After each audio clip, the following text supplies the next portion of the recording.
Welcome back, friends.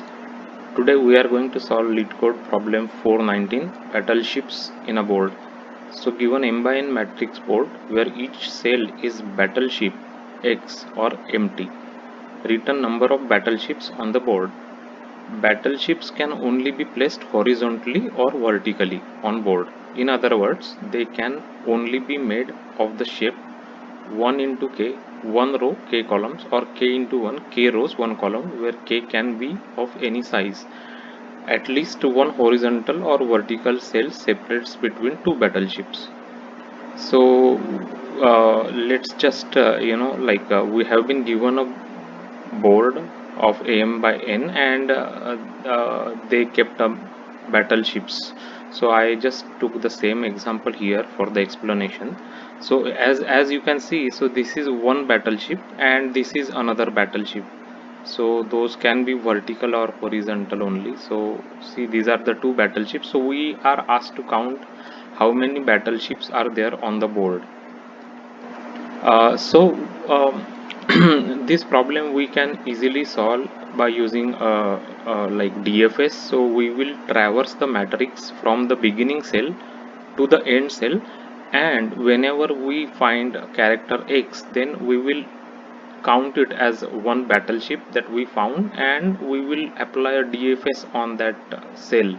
So we will try to go on four directions. So for example, if we are iterating like this matrix from beginning, so we are here and we found a X, so it means that we will count the battleship as one, that we found one battleship, and we will try to iterate in we will try to DFS in all four directions. Like this is one directions, on the right side, on the down side, and on the left side. Obviously we will check, if we are going out of the board, then we will just return. But if we are inside the board, then what we will do is we will apply, like we will try to mark all the cells with X with a star. We want to use some kind of a different character, so we don't end up counting the battleship again, like more times. So for example, we see this X, so we will count it but battleship as a 1, and then we will change this X as a star character here. So we will keep going. So we are here now, then we will go here in the matrix, and we will on the last column of the first row here. So again we see X here, so it means that we found a second battleship here. So we will increment the count of battleship, and we will apply a DFS in all the four directions here. So we will make this character as a star, so we will not count it again. And so when we reach this cell, we again see X, so we will again do the DFS. So we will do like upward, downward on the left side, and on the down, like and we will change this character X as a star again, so we will not count it again. We reach here, so we again see X, so we will try to do like upward, right side, downward, and on the left side, and we will change this character as X. And then when we are traversing on the second second row of the matrix, like we will go here, here, here, and here. So we will see, we will not see X here, we will see star, so we will not count it as another battleship, because we already processed this battleship, and we already counted this battleship one as a one battleship.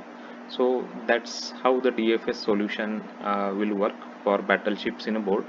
So let's just quickly go through the solution. So first I created a variable called as battleships, and here we are going to iterate through the 2 by 2 board that we have been given. So it is essentially a 2 by 2 matrix from 0 to board length, and our interest is to find out the character X, because that is where the battleship going to be starting. So as soon as we see X character on the board, then we will increment the number of battleships here, and then we will apply a BFS on the I comma jth cell. So the DFS will work as, first we will check if I is less than 0 or greater than board length, j is less than 0 or j is greater than board length, or if the character at I and jth cell is not x, then there is nothing to do for us in that case. Otherwise we will mark that cell as a star, so we want to change that x character to another character, and then here we will apply the DFS in the 4 directions. So 4 directions meaning, if it is like, let's say if this is our cell, so our cell is, let's say, I comma j. So if you see the past cell, this is I minus 1, so this is I minus 1 row, and column is same, column is j. If you go upward, if you go on the right side, the row is same as I, and the column will be j plus 1, because we are going into the next column. And if you are going downward, then the row will increase by 1, so it is I plus 1 here, and the column will stay same because it is the same column. And if you go on the left side here, then the row will stay same as I, but the column will decrease by 1 because we are going on the previous column. So essentially the same DFS we are applying here. As you can see, I minus 1 j, I j plus 1, I plus 1 j, and I j minus 1. So let's just like I took both the test cases that they have given us. So let's just quickly run this test case and make sure it's working correctly. So in the first so the same example we were discussing, so we found the 2 battleships, and another is a empty matrix, so we found 0 battleships. So let's submit this code.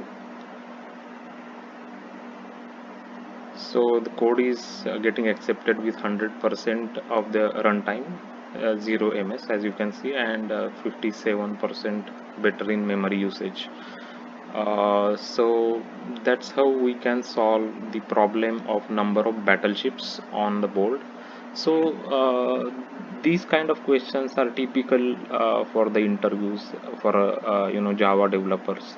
So instead of counting number of battleships, another questions you may encounter is like counting the maximum size of battleship. So in this case we have to keep track of one more variable called as max size, and we will keep incrementing as we are seeing the size of the battleship. So for example here this battleship is 3 and this battleship is 1, so we will keep track of the the volume or of that battleship. And so these kind of questions are there, like finding number of things on a board basically, or finding minimum size battleship or maximum size battleship. So I hope this solution helps in understanding this problem. So if you enjoy this solution, subscribe to my channel and hit the like button and hit the bell icon, so you will get the notifications. I often post solutions for lead code problems. So thank you for watching the video.